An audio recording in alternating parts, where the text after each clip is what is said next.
Hi guys, welcome back. My name is Denzel and today you're watching the Gamecast.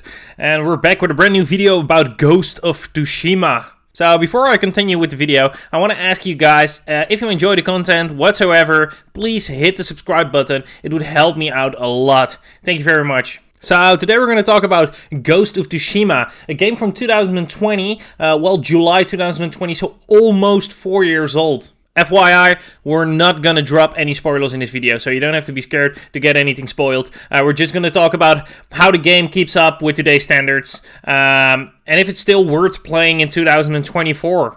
So, to be completely honest, this was my first playthrough of the game. I hadn't played it before. By the time it came out, I must have been doing something else. I must have been busy with playing something else or whatever. So, I went in here completely fresh, didn't know what to expect. So, this review comes from someone that's played it for the very first time. Well, Ghost of Tsushima is an open-world action game developed by Sucker Punch Productions and published by Sony Interactive Entertainment. It is a PlayStation exclusive by the time for the PlayStation 4, but by now you can also play it on the PlayStation 5. They re-released it on the PlayStation 5 with enhanced specs and everything. And this review, I played it on the PlayStation 5 with the newest release. So you're playing with Jin Sakai, a samurai that's searching for the island of Tsushima during the first invasion of the Mongolian Empire. So when I first started playing the game, I gotta be honest, I hadn't played anything like this before, so it felt completely new. It was kind of RPG-like, but also very different than a standard RPG. The world really felt nice, everything was very alive, and it was really cool to play in a Japan area. I hadn't played a game like this before, like I said before.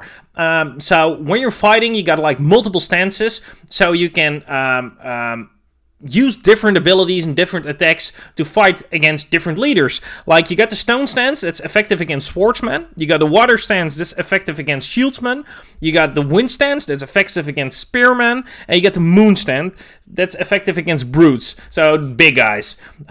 Which is really cool, because you got a limited amount of buttons, but you can switch to a stance, and then you get different attacks, so it keeps the fighting fun, and it's easier to fight against different people.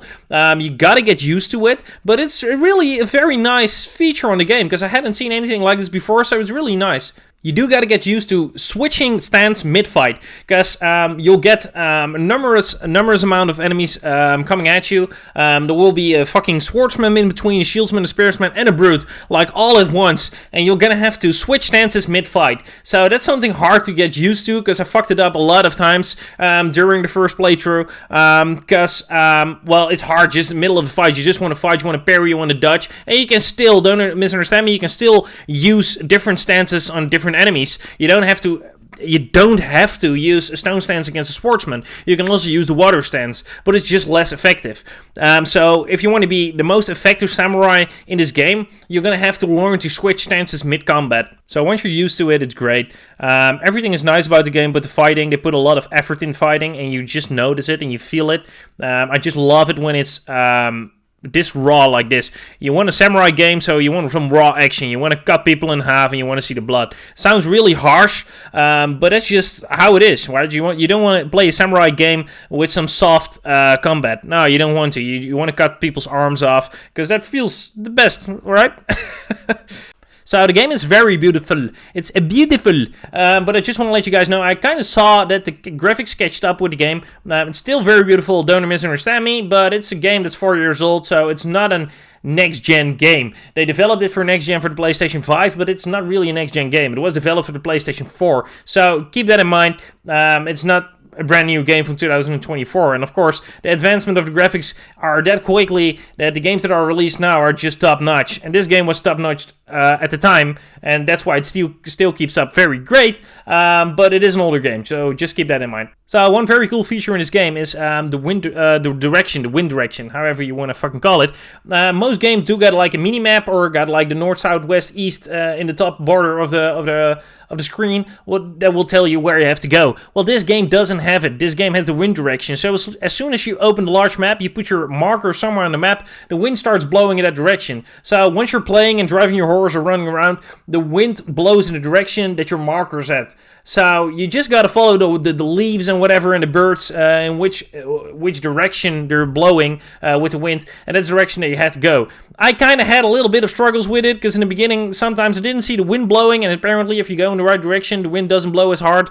If you move out of the right direction, direction, the wind starts blowing to the right side or left side, and then you have to go in that direction. To be honest, it's fucking awesome. It's very great. I don't want to punish this game for it because it's an amazing game. But I like just the mini-map more, or I don't know, the southwest-east direction thing.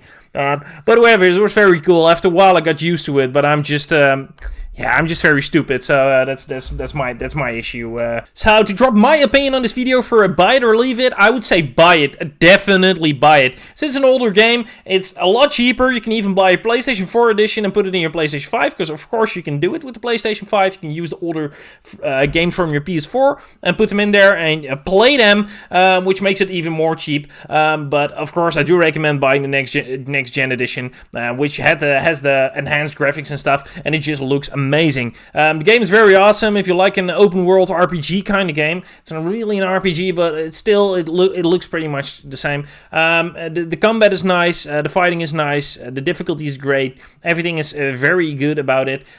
So if you haven't played it before, I would definitely recommend playing it. So that's my opinion about this game. Next up is going to be Dragon's Dogma, guys. I'm very busy with that game. I'm playing it a lot. I've almost completed it for 100%. And then, of course, I'm going to drop the review. So hope you enjoyed this video, guys. Please leave a like and press subscribe if you haven't done it already. Thank you very much. Hope to see you guys next time. And have a very nice evening, y'all.